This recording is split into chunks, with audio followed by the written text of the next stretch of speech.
How do you feel about state and federal being involved in that?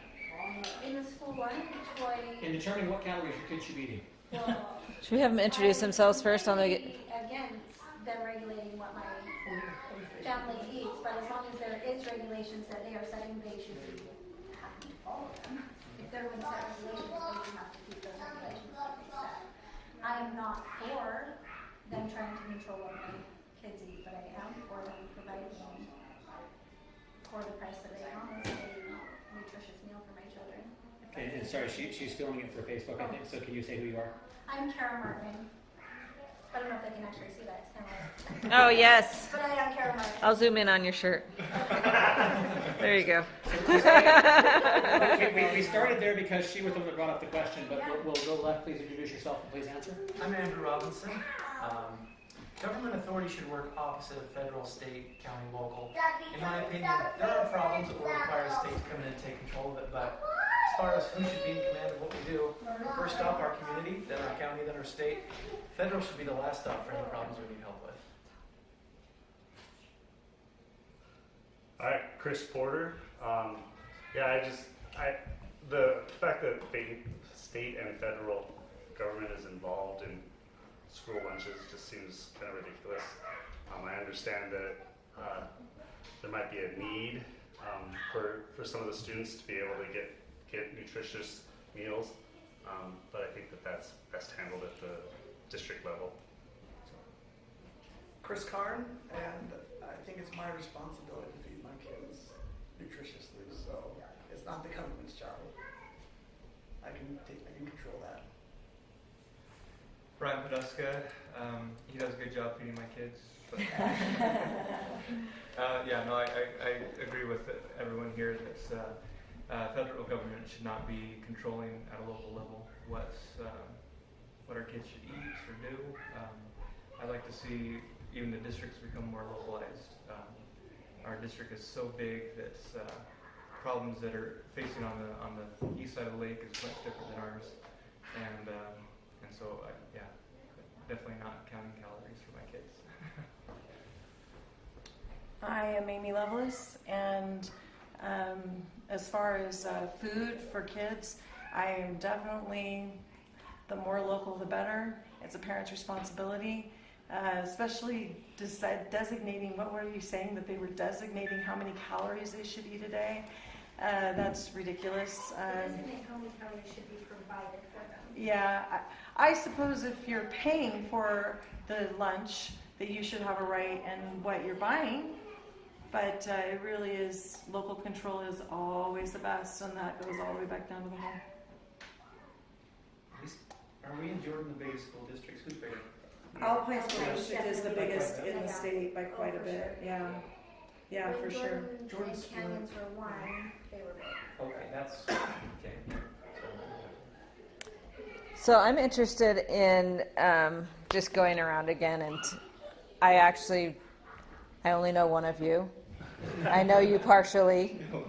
And so I'm actually interested in just hearing why you're running. I mean, like the super basic questions that everyone asks of I think give you a minute to give your speech that you give to everybody of why are you running for city council, and maybe we'll get to some of the more nitty-gritty of like what you see with the future, and does that make sense? But like your main thing, like when people ask you, I know that you've had a lot of questions of people who, sorry, I'm not trying to pick here. Okay, I'm going to stare at myself.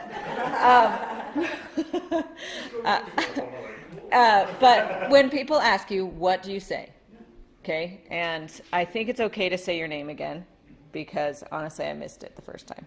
So I was too worried about this, and I wasn't listening well enough to everybody's names. I'm sorry, I apologize for that. So can we start over here first, and then, okay, so we'll go backwards. Is that okay? Yeah, that's great. Okay, and I'm going to actually get a little closer to make sure that we can hear. Is that okay? Okay. I am Amy Downing Lovelace, and I have lived in the city for 17 years. I'm going to my 17th year right now. And why am I running? If I could nail it down to 3 things, I would say transportation. The roads are a major issue, and I can talk a little bit about why that's my hot button. And then the second would be the infrastructure having not fully been developed yet, like the roads. I am concerned about our growth. I don't feel like Prop 6 is being followed. I feel like we have too much high density housing coming in when we don't have the infrastructure fully ready for it. And the third thing would be keeping taxes low. I really am, that's a big hot button for me. We live in this awesome community.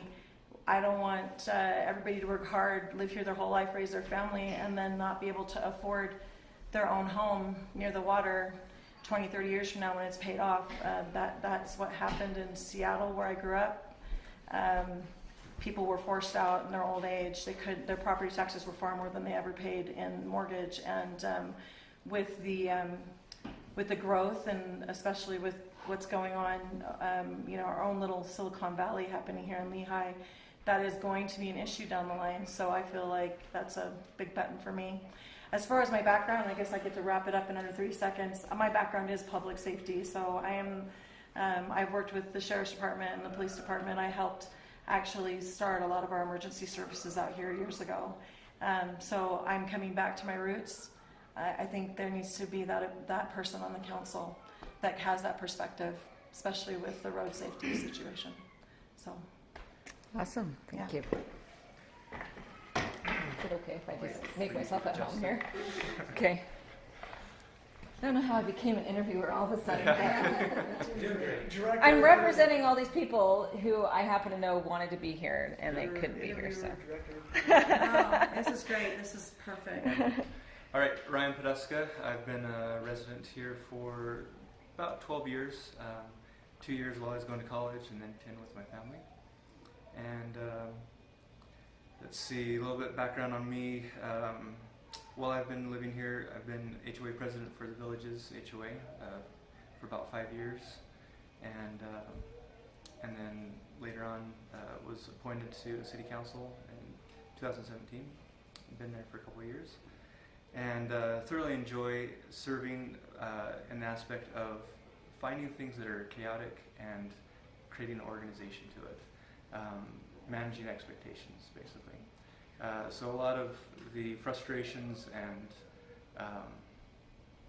anger at times with the road and traffic is just managing expectations.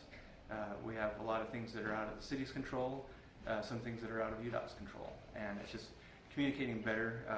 Even as a city, we get poor communication at times from other entities, such as UDOT.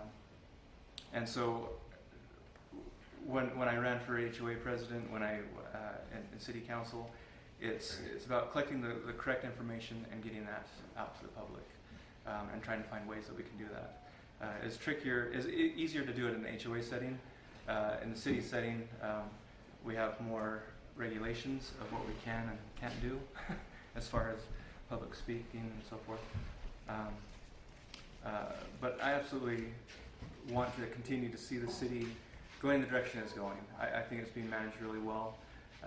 We have great staff, great police and fire department, and I want to continue to manage low taxes.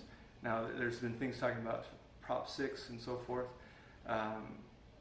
That's a sensitive subject to me a little, in the standpoint that I agree that it needs to be upheld.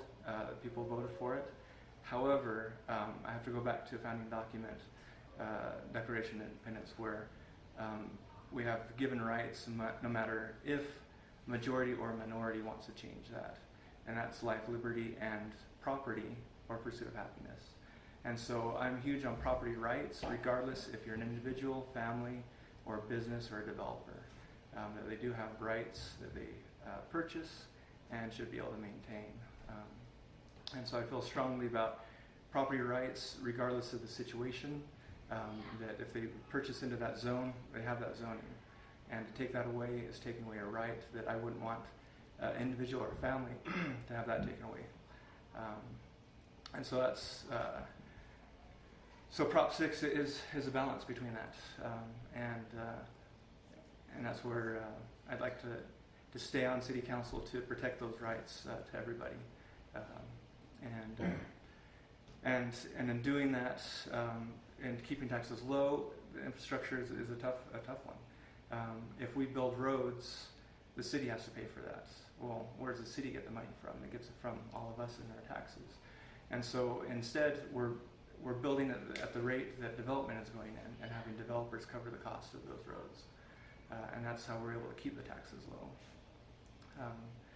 And so, to kind of tie it up, I really want to continue to serve in the City Council to kind of provide that protection for all on their property, and managing those expectations with the taxes, including future amenities.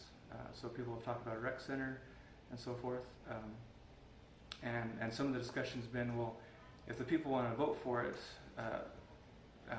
we can do it that way. However, that's again a majority voting to raise everybody's taxes.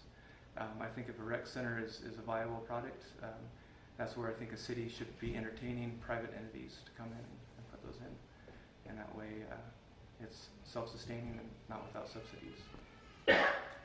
Thank you. Okay, Chris Karn. We said 1 minute, so I'm going to keep it to a minute.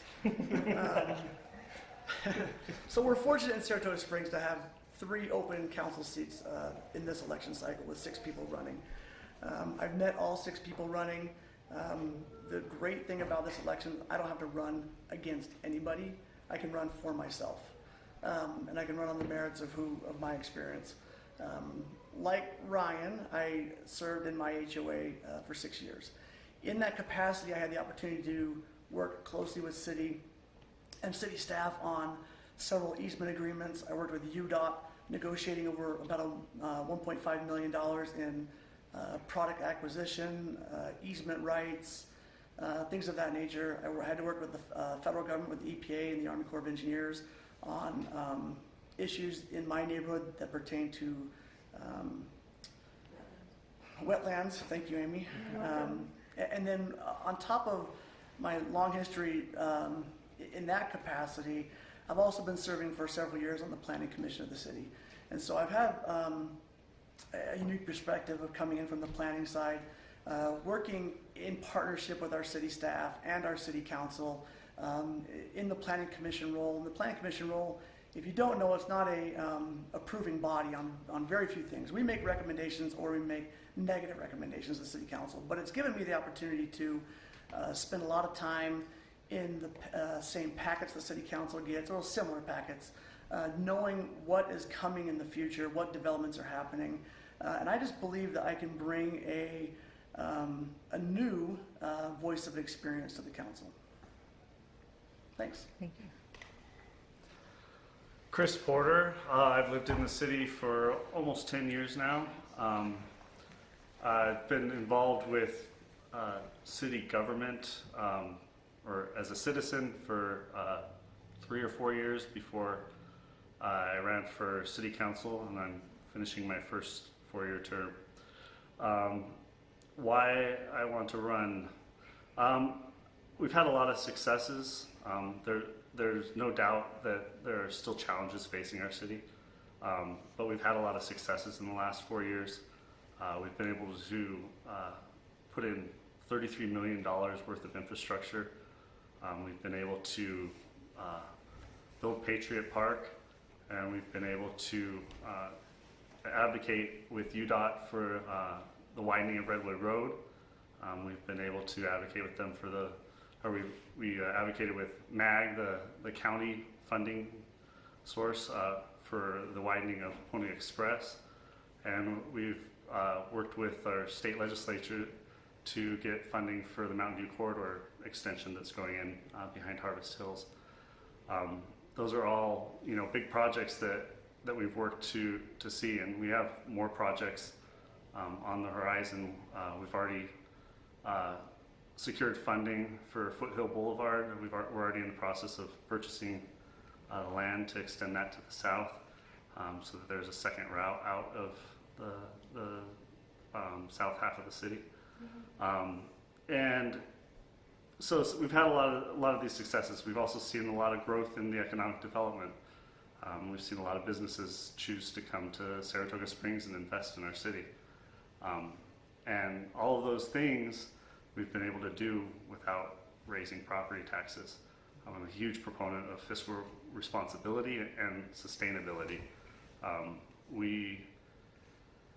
As was alluded to before, a lot of cities get themselves into a situation where they have to raise taxes in order to pay for the things that they built 20 years ago.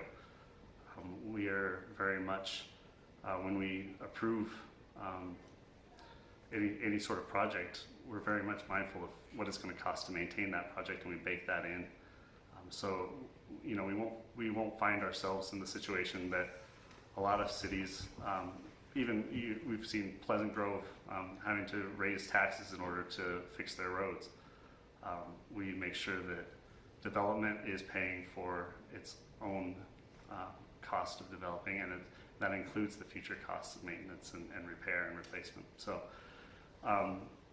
we're making sure that the city is not only financially stable today and tomorrow, but 20 years from now, because I'm still going to be living here, and I don't want to all of a sudden have a huge tax bill either. And so I think those are kind of the main things. Is I've still got quite a few irons in the fire. I've been working on securing land for a city cemetery, and I've been working with trying to get the funding for Foothill Boulevard moved up sooner. We're working on trying to bring not only businesses, retail businesses, but also businesses that would employ our citizens, so that you can truly live, work, and play in Saratoga Springs. And so I would just ask for the ability to finish out those projects that I've been working on. Thanks. Sorry, it's just so serious in here. I'm having a hard time. So, I know. So I'm Kara Martin, and I feel really honored to be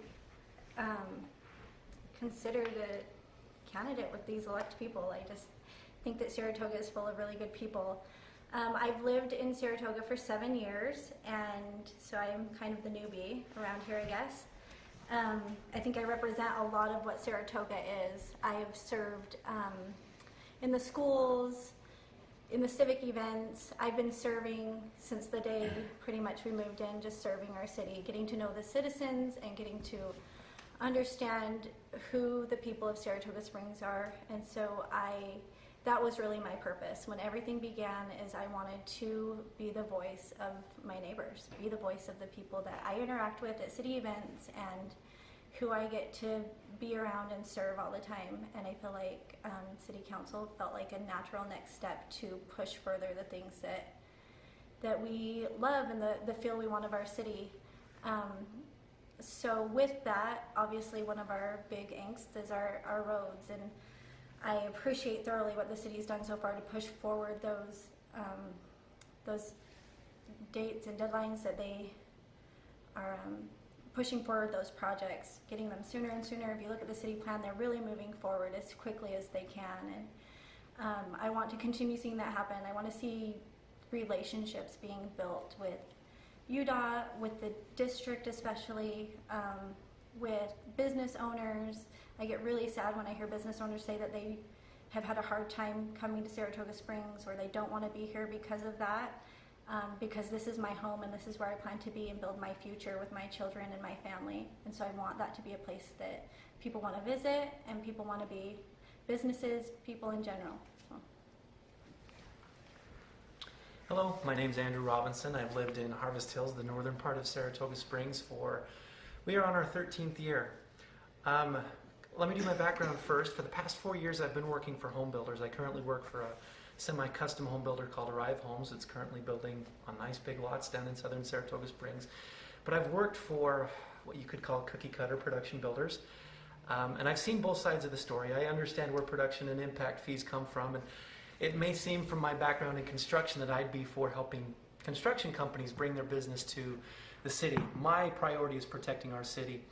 Along with Prop 6, I feel there should be some measure to protect lot sizes. Now there needs to be a balance, but lot sizes in Saratoga Springs, I've been in several meetings where literally developers laughed out loud when they read Prop 6 and said, well, instead of 6 townhomes here, we'll put 5 feet in between them, and we'll make 5 homes with 5 feet of grass in between them. So I'm interested in protecting Saratoga Springs from a construction point of view, even though I'm in that industry.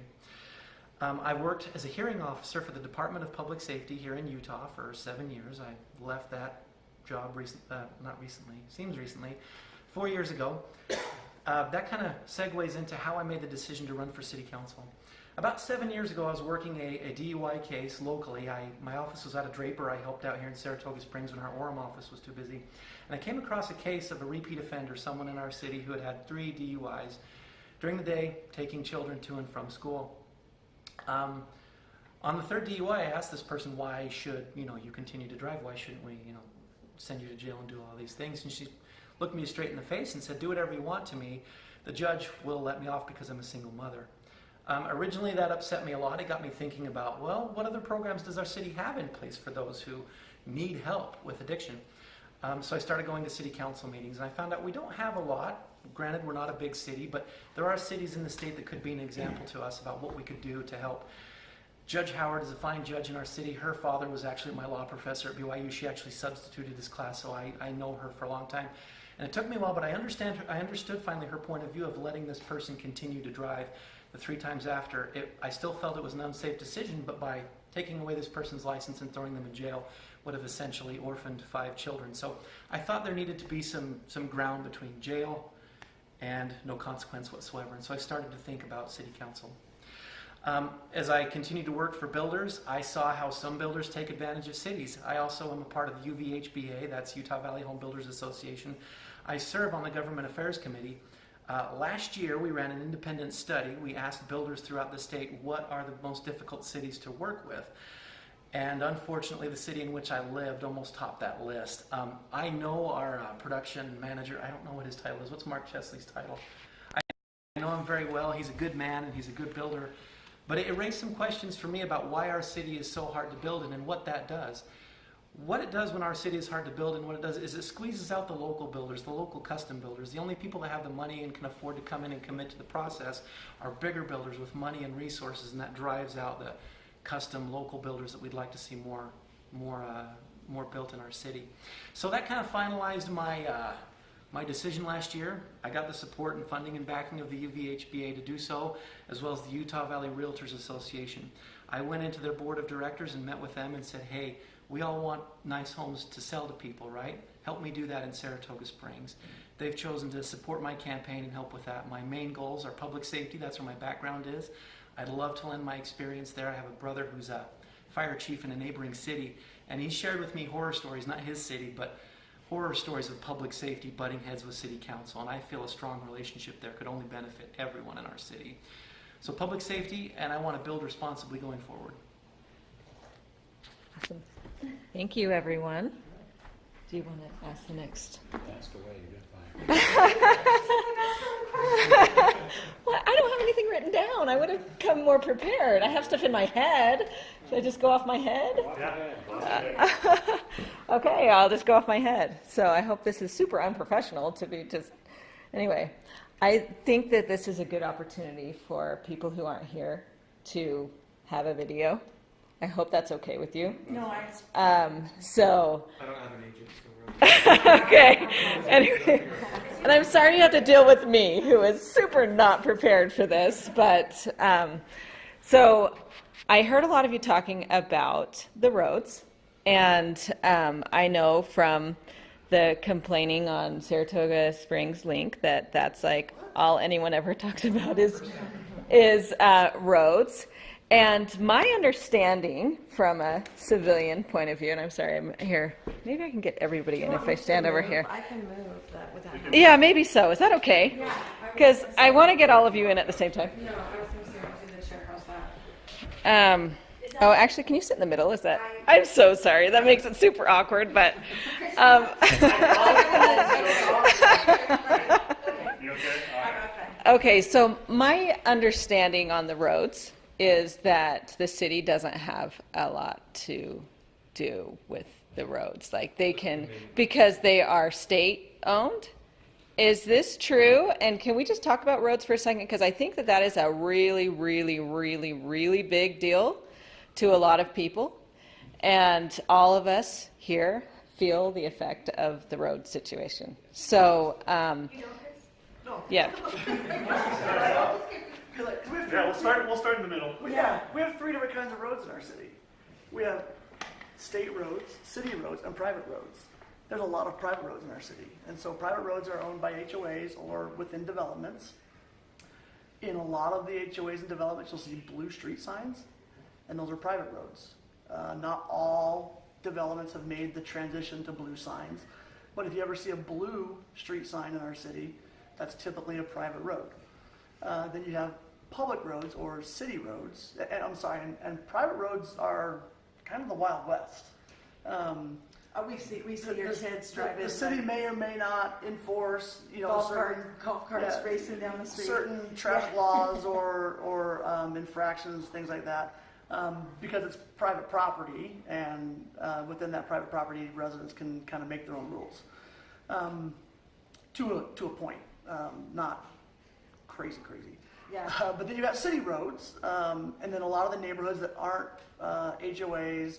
A lot of our collector streets are city roads, maintained, put in by development as it comes in, and maintained by the city. And then you do have UDOT roads, and UDOT roads, like Redwood, is a balancing act and a negotiating between the city and UDOT to meet the city's perceived needs and what UDOT/MAG perceives our needs are as a regional road. So Redwood's a UDOT road, Pioneer Crossing, correct, is a UDOT road.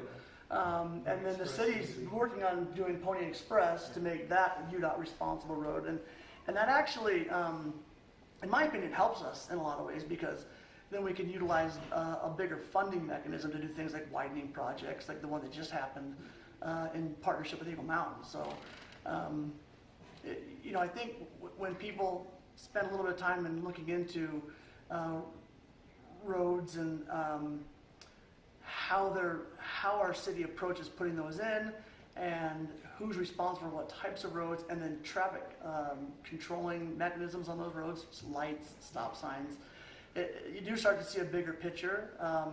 But it does, because Redwood's our main road today, it does put us in a position where we have to have good, strong relationships with UDOT and our regional partners in that space to make sure that our needs are being met when we don't completely control the funding mechanisms behind those things happening. So I give our current city council and past city councils all the accolades they deserve for pushing this. I've lived through 2 expansions now in Redwood. One north of Lehigh, Maine, and then the one we just went through. So the one we just went through was not supposed to happen until starting around next year. But the city council, current city council, did a great job working with our regional partners and state partners, pushing that project up.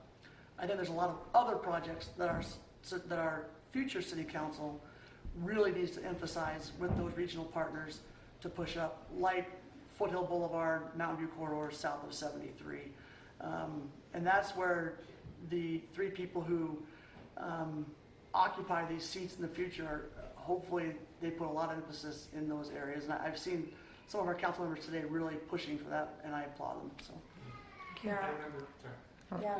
I think we all have something to say. Yeah, so I was going to add to that. That's one of the unique things about Saratoga Springs is that it's so long and it blocks off Eagle Mountain. And so as Eagle Mountain grows, so does our traffic, because they have to get out of their city and they're going to go through our city.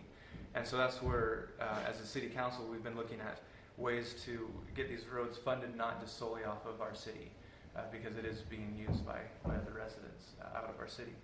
And so that's where I would add Lehigh as well, as they are growing. Yeah. And they're putting their high-density housing right up against our city. We're having to also push through their high density to get to the freeways. It's a problem. And so we're looking at ways to fast track Eagle Mountain residents out of our city to go on to the community. Around our city, not out. Fast track. No, get it. And so one of those projects is Crossroads. Crossroads Boulevard. We're starting. Chris, is it spring of next year? Widening. Oh yeah. And so staff has done an awesome job in getting grants and funds to fund that project. And the only reason why it hasn't been done sooner is because there's some wetlands involved, and so whenever that's an issue with the Army Corps, it takes a while. And I will just add, the best news I've heard in a long time, like I literally went, is that our city is finally beginning to meet with Eagle Mountain, and we're doing more, because it's a similar problem. We both have similar issues. We're doing the same with Lehigh, because what we want to do is be able to have Pony Express go all the way out to the freeway and have that a new east-west corridor. So I come at this, and I don't you don't want to start running by stepping on people's feet, but I feel like UDOT has been irresponsible in some ways. They usually, in any other normal city, it's always grown by population. But in our city's case, we have what I would say it's dangerous because we're trapped between a mountain and a lake. And we have a lot of people, and there's really no evacuation route. About 50% of the city, and we actually saw this during the 2012 mudslides and fires. Huge percentage of our city could not even get through. We had to go down south around the lake. We were commuting literally around through Payson to get out of the city during those shutdowns. And so I kind of come at it from, and UDOT does something else. Since 9/11, when they looked at all the vulnerability spots in the state, like some of you guys might remember when they beefed up and moved the road away from Deer Creek Dam after 9/11. They took anything that was vulnerable transportation issues that could be potentially used as soft or large targets in the United States. Well, I-15 is considered a thoroughfare that's valuable, and so UDOT has for a long time, any semi-trucks that are filled with chemicals or volatile loads have been taken away from I-15, and they use Redwood as their alternate route, which means, and I can give a specific example, there was a semi that actually exploded up in on Highway 6 about 5-6 years ago now. There was an incident where a truck exploded and blew a hole in Highway 6. But what people may not know is that truck drove past all of our houses that morning, just about 40 minutes earlier, right through the city. And I feel that UDOT needs to look at the situation for safety reasons. That Foothill Boulevard, and that's kind of why I ran. When I saw originally were saying 2040 for Foothill Boulevard, I had blood shooting out my eyes. And I know that our city council is working hard to roll those dates back. But I am only running for this. All I want to work on is transportation issues when I'm not sitting in city council chambers. That's my only goal. Shelley, right now, who's currently on the council, she has been the person working with regional transportation. That ball cannot be dropped. It is a glass ball that cannot be dropped when we juggle shift these positions. And I want that position. That's what I want to do. And I want to do 4 years of nothing but transportation. This is not a career for me. I'm not a career politician. I'm just a person who's lived here long enough that I'm just like, a lot of these guys, I want to die here. I want to be buried here.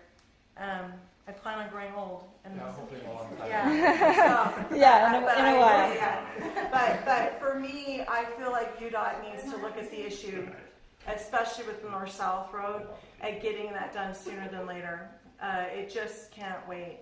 And as long as they continue to bring sensitive materials through our city, then our almost 37,000 or whatever we're heading towards now citizens deserve a second alternate evacuation route if anything with those trucks goes wrong on Redwood.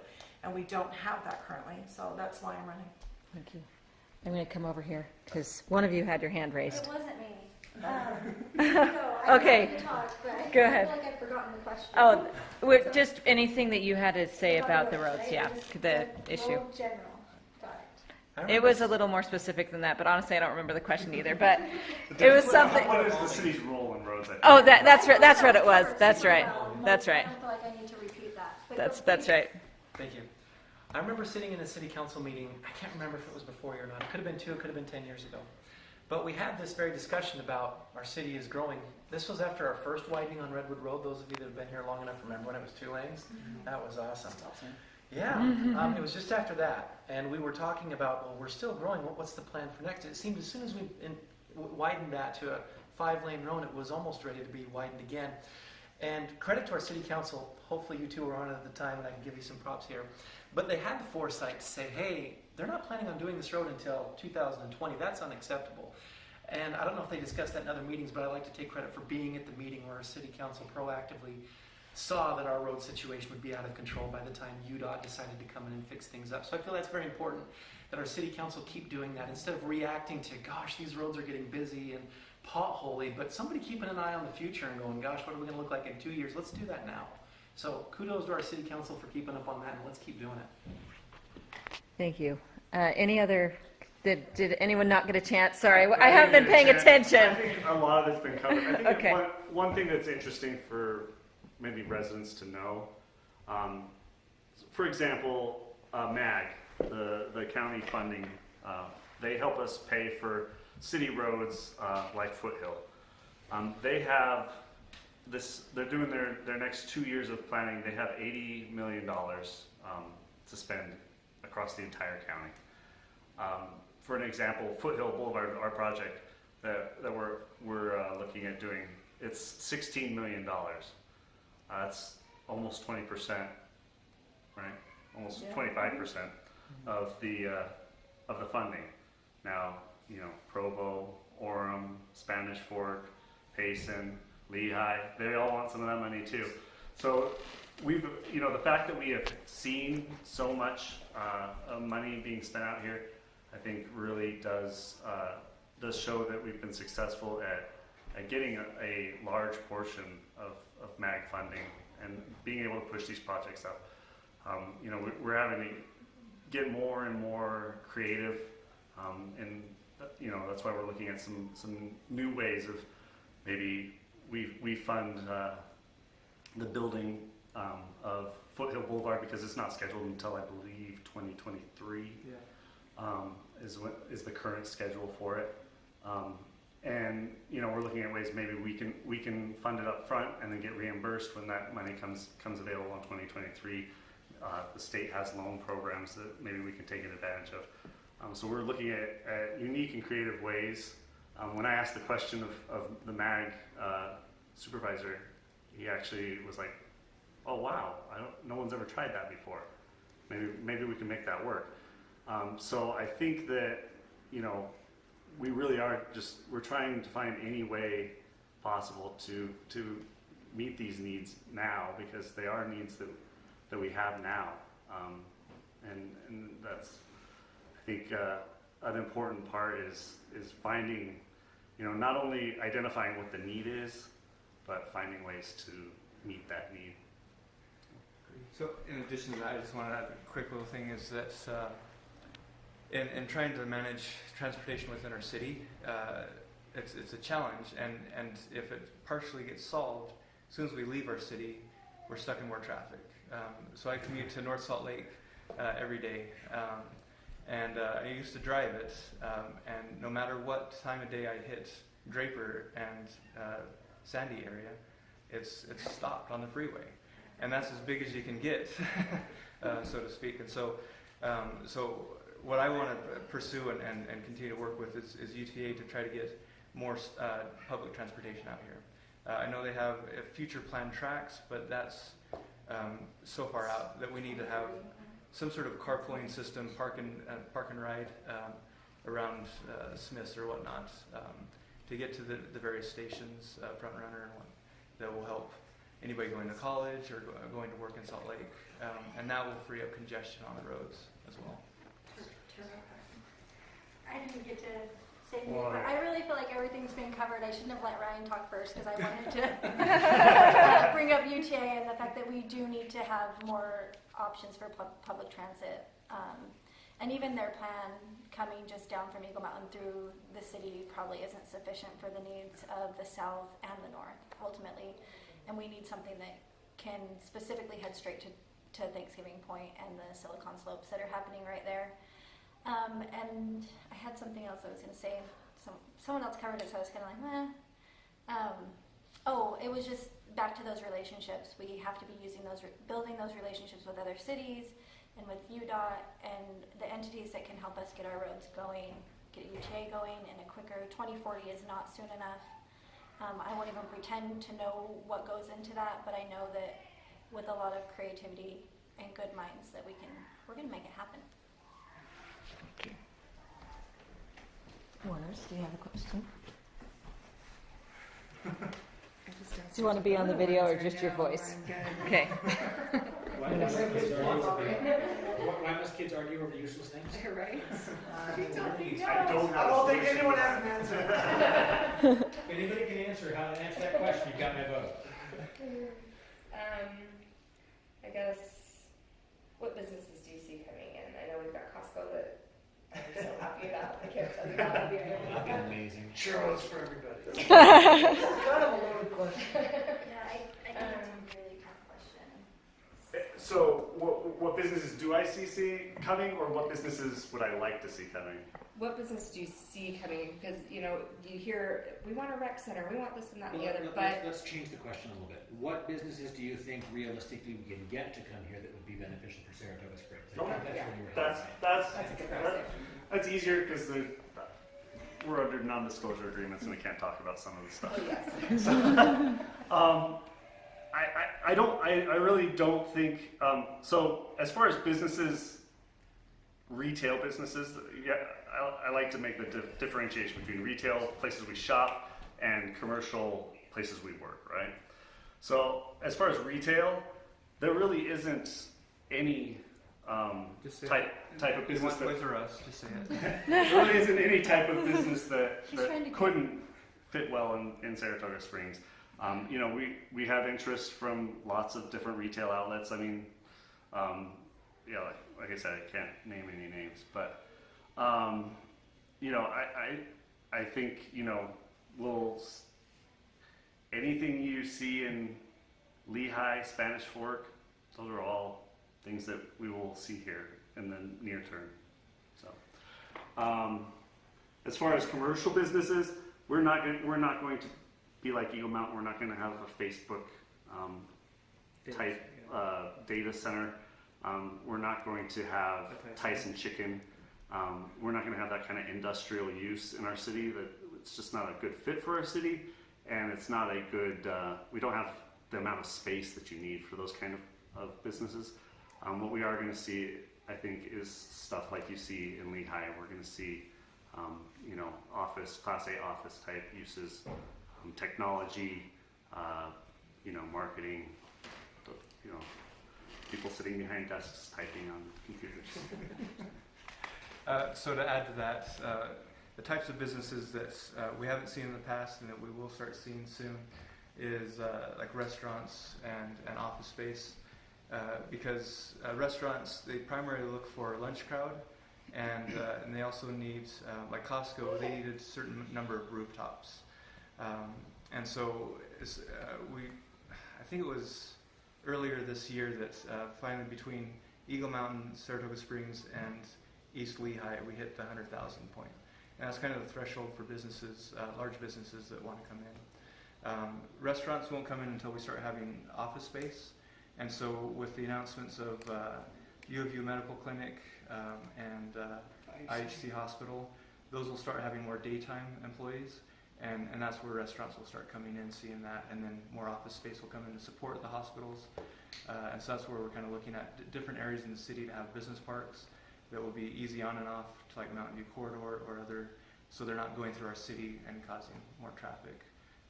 But then, more restaurants will be coming in. So I got one thing. I think it's important to maybe step back from the question a little bit and say, what's the city's role in bringing business here? Because when you look at social media, people will yell and scream, why doesn't the city bring Olive Garden here?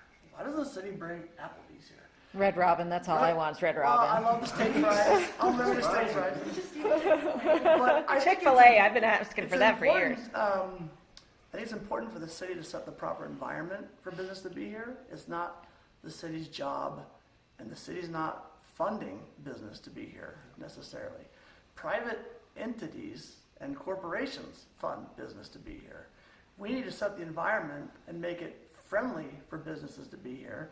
And things like sit-down restaurants will come with doors and with live here, work here jobs. And if we master plan our city and have the proper zoning and leave zoning in place for the right types of business, those other ancillary businesses come with it. So sit-down restaurants come with office parks.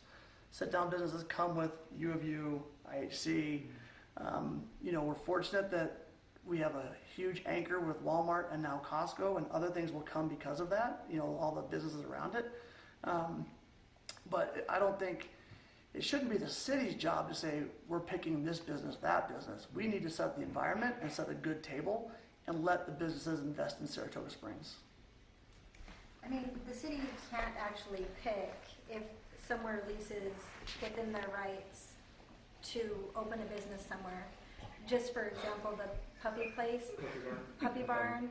I know a lot of people were very upset when Puppy Barn came in, but they were within their rights to lease the office and open that business. And the city can't stop people from doing that or say, well, we're going to pick you and we're going to pick you and we want you here.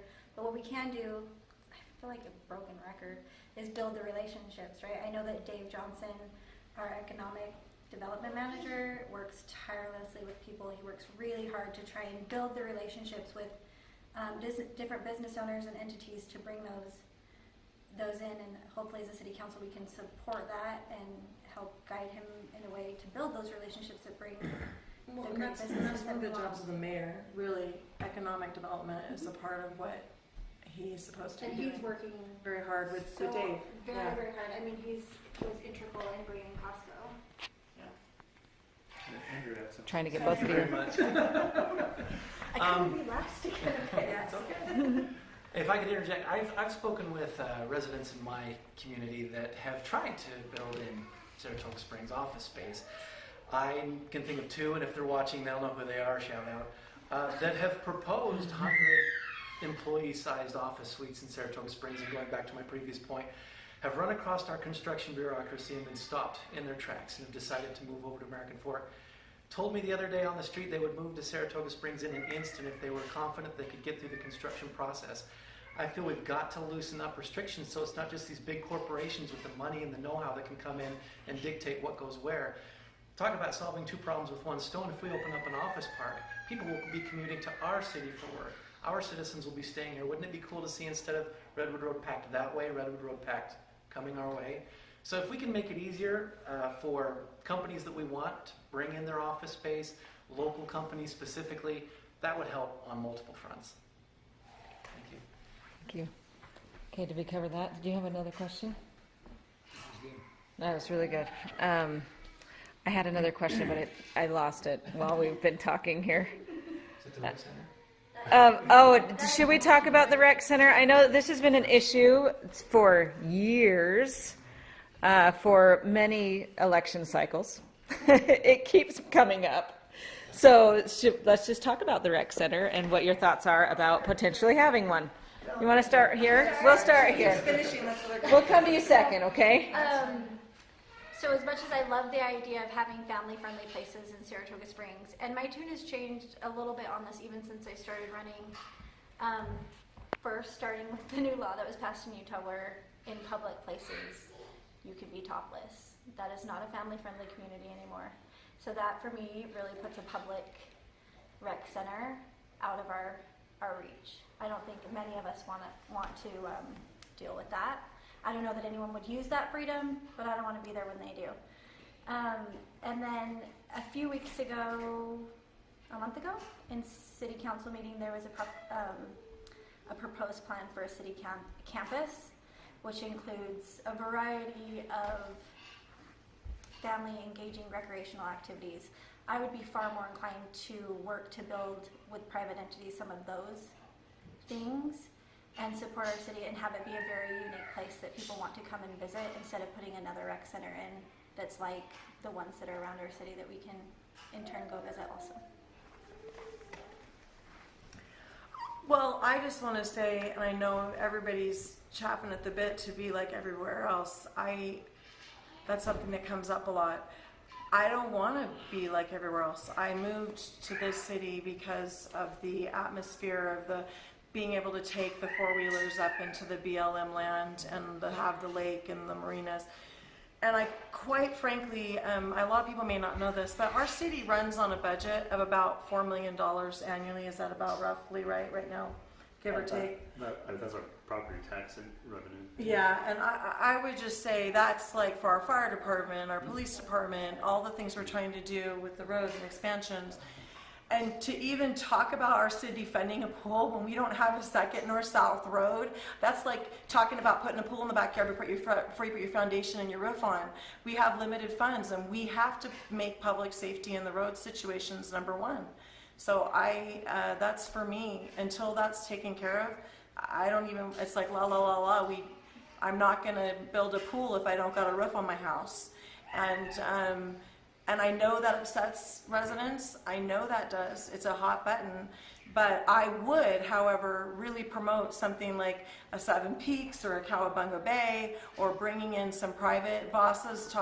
I would even be okay with if VASA wanted to expand and put in a pool, supporting them and giving them the incentives to do that, because I agree with Kara. I don't want to be dealing with having to bleach out my eyes now that we've got new laws against her. If we can keep it privatized, then we can control the rules. We don't need to worry about, anybody's tops. Wait, you look at me. I know. When I swim, I unfortunately swim with my shirt off. I know there's some people who might like that. I just think way more awkward if she looked at me. Yeah, maybe. Nobody wants to see this grandma like that, so let's just put it there.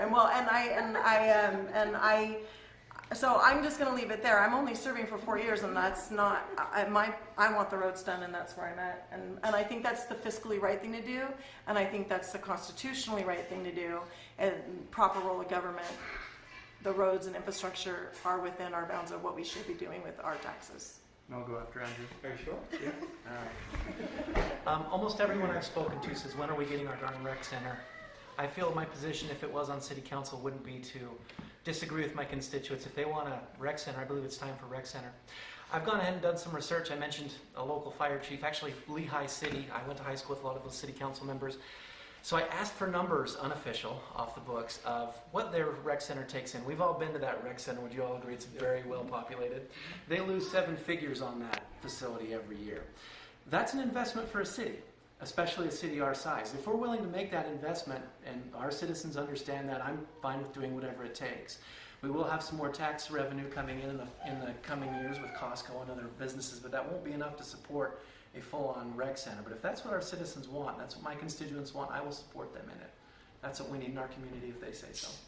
I want Chris to answer this question, because I have to say, if this ever became an initiative ballot issue, the first, whether he's elected or not, the first person I would call would be Chris Carnes, because he runs 2 pools inside the city limits for under $1 million a year, which is, there's no other city even touching those numbers. So I'm going to just let him handle that. Well, Yeah.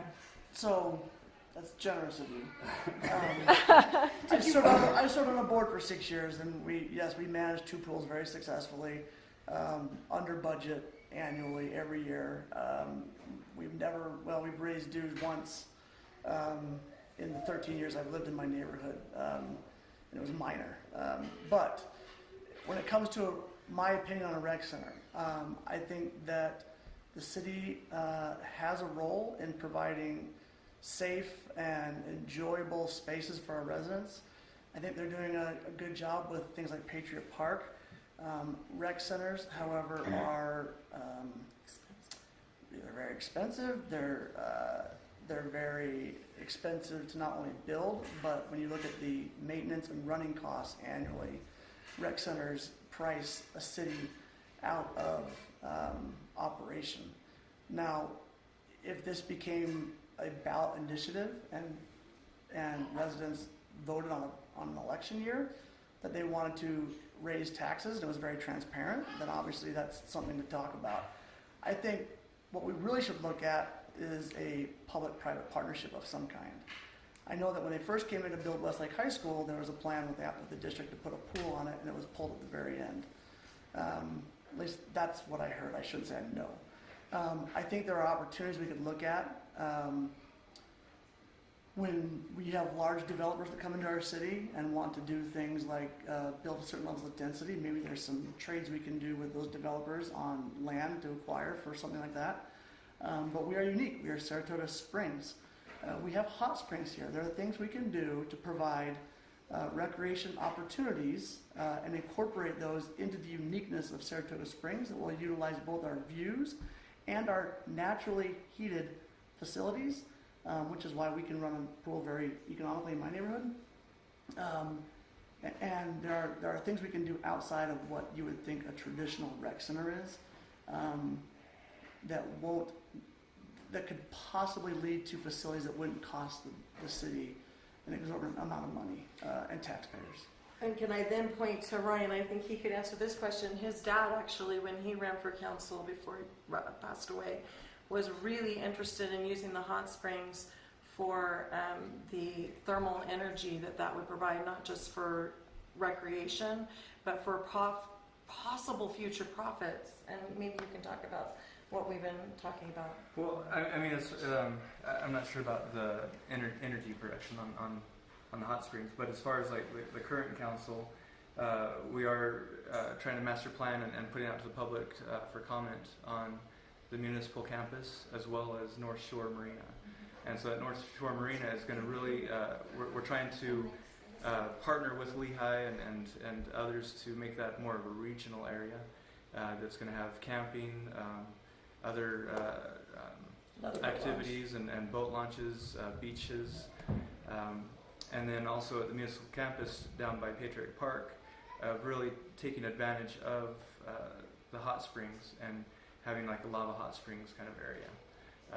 That's again, Saratoga Springs is unique in the standpoint that we have hot springs, but we also live next to a huge lake, and so taking advantage of that, again working with other surrounding cities to try to manage the lake quality better.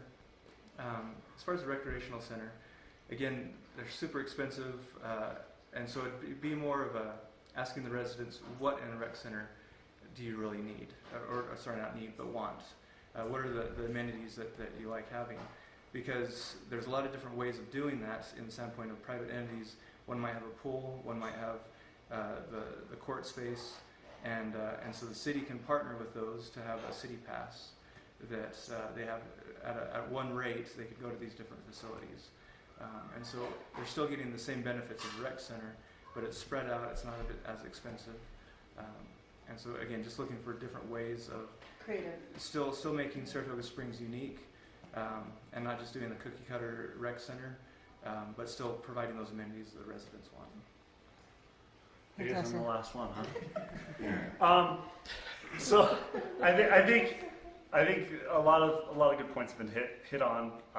We are preserving a space in the city campus where such a building could go at a later date. I think that the idea of a public-private partnership where maybe we provide that space to somebody, lease it to them, and then they can build and operate a rec center as a private business is probably a more feasible answer to our problem of people wanting a service but not being able to get it necessarily through the city. I think it was hit on that the Lehigh Rec Center is 7 figures in the red every year. That's something that is subsidized by the residents. I think a lot of residents, my biggest concern with putting it on the ballot and raising everybody's taxes $200 to $300, $400 a year in order to fund a rec center is that you now have people who are paying $200 to $400 more a year that do not get to use the rec center.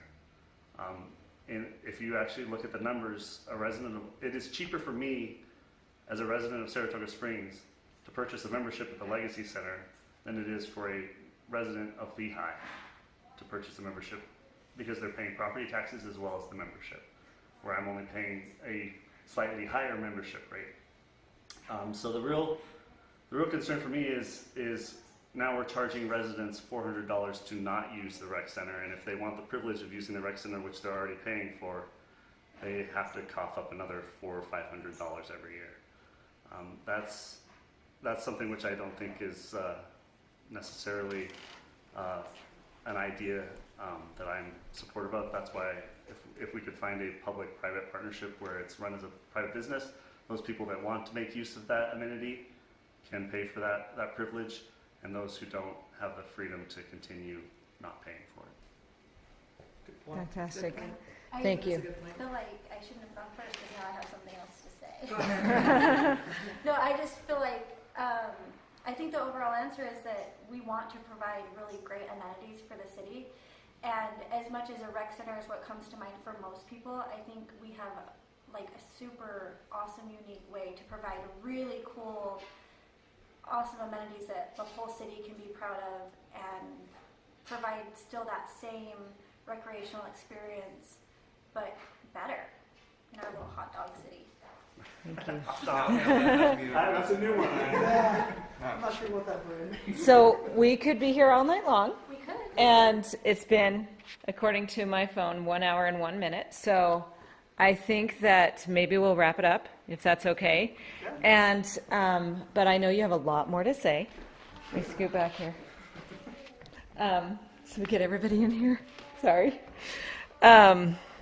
Almost. Like a team jump or So I think before we end, because some people, this might be their only thing that they see, and they might not ever see a flyer, they might not ever see anything else, and so I want to give you the opportunity to say where they could go for more information about, or how to contact you for more, if they have specific questions, because obviously there's a lot of topics we didn't cover here, and lots of things and ideas and future, all of these things that you have.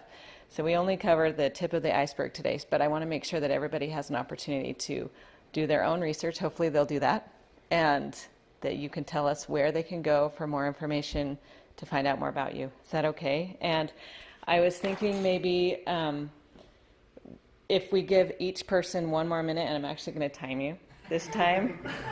So it truly is a minute, and then you can just say your little blurb. Make sure you say where to find more information about you. Is that okay? so We're closing good. statement and contact. Closing statement and contact information in 1 minute, and He's got the timer. he's gonna raise his hand when you have how much? 10 seconds left. Okay, when you have 10 seconds left, then we'll try to wrap it up so that it's fair for everyone. Is that okay? So, Great. okay, so who, let's see, we've started over, We started introducing this, maybe we should go that way. okay, great. Sure. Okay, All right. are you ready? Let me know when I'm on the clock. Say your contact info first to make sure you get that in. Is that okay? You can find me on Facebook or on Instagram at Andrew for Saratoga Springs. My cell phone number is 801-635-0822. Please feel free to reach out to me personally. I love talking to people from Saratoga Springs. I really don't mind the call or the text. If I don't pick up, please text me. I believe our city's on the cusp of something fantastic. That's thanks to good government management, but we have the potential to be that city in Utah County that will be the place that is drawing in people from Eagle Mountain to partake of our facilities and our services. We can even draw from Lehigh. We're on that cusp. And if properly regulated, if we build the right way, if we keep our city structured in a way that's taxably feasible with the right lot size, we'll bring in citizens who are long-term residents of Saratoga Springs and who are willing to put down roots in Saratoga Springs and build it like we have already. I'll forfeit the rest of my time. Thank you.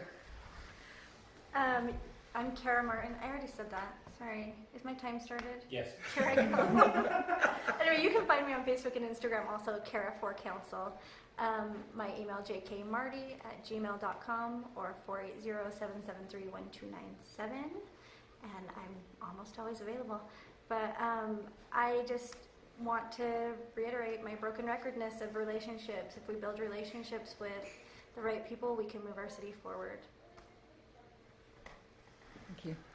Did All I right. make it in a minute? Chris Porter. You can find me on Facebook at Facebook/Planning for Our Future. You can also find my website, voteporter.com. You can email me, chris@voteporter.com. You can call me, 801-341-9215.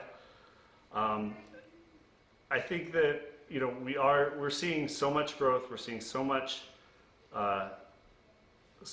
happening in our city that and a lot of time has been spent by the other candidates learning about our city.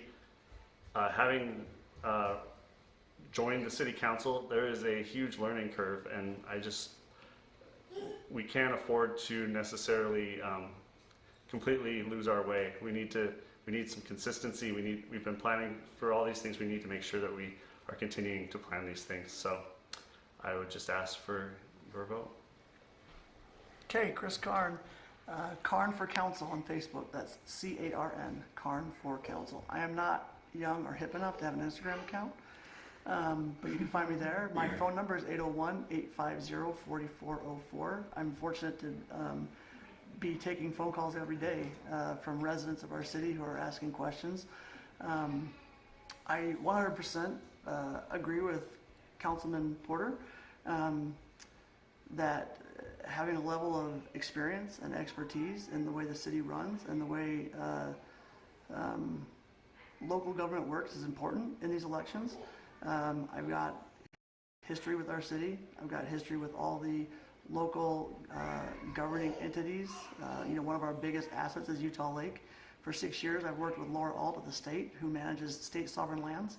And I believe I, again, bring a new voice of experience to the city. Thanks. I'm Amy Downing Lovelace, and if you put that long amount of words into a search bar, you're going to find a lot of websites that I'm involved in, and also with them on Facebook. But my cell, texting me and calling me is probably the fastest way. My number is 801-636-1087. And I would just close by saying, if you want somebody fighting for the roads, if you want somebody fighting to keep growth responsibly happening, and if you want somebody out there that does communicate really well, I will add that I am communicating all the time with everyone. I'm very, very much on Facebook and Instagram, and that is a problem I'd like to see. The communication needs to continue to blossom. So I do that really well, and I hope that I can serve you. And there's 4 people in this room that I have served with in other capacities before, so I'm excited to serve with any of them. Vote for Amy. All right, Ryan Podeska. My website is ryanpodeska.com. That's RyanPoduska.com. And Facebook page is Vision, the number 4, Saratoga Springs. Facebook / And my number is 385-223-4349.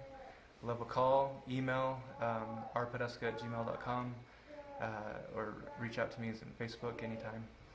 I just want to end with saying that I'm running off of see the good, be the good. I think there's a lot of good that's going on in the city and within the residents. I think that needs to be highlighted more while we're working on making life better here with transportation and amenities and so forth. And go to my website and Facebook page, find out more. Love to see you. Thank you. Thank you so much. We really appreciate it. Thanks for hosting. Yeah. Yeah, I was Yeah. going to say utah.gov, vote Yeah. utah.gov. They have a link there if you put your address in that will pull up all of our contact information. Or the city So the city Yes, the website, website is go to also- elections, also has all Yeah. Okay, contact info. fantastic. Hopefully everyone will become